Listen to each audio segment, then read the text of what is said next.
What's up, everyone? Your favorite physical therapist here, Dr. Steve. I wanted to go over with you a exercise that I use in a lot of my knee replacement patients or anytime I coach someone after a knee replacement.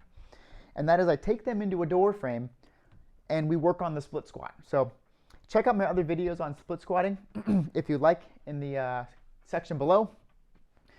But let's say my right leg was a surgical leg.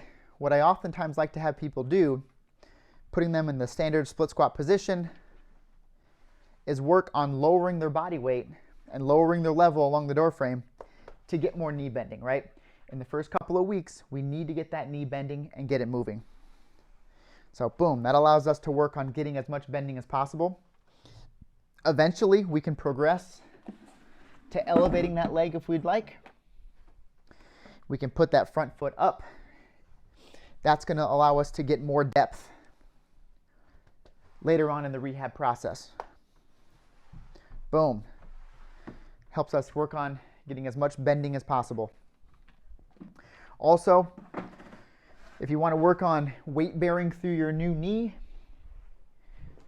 let's say my left leg was the surgical knee this time, what you can actually do is begin to place weight on that knee again. And it's nice because if you want to come up, you can just lean forward, press into the door frame, and shoot your body up. Oftentimes people feel very afraid.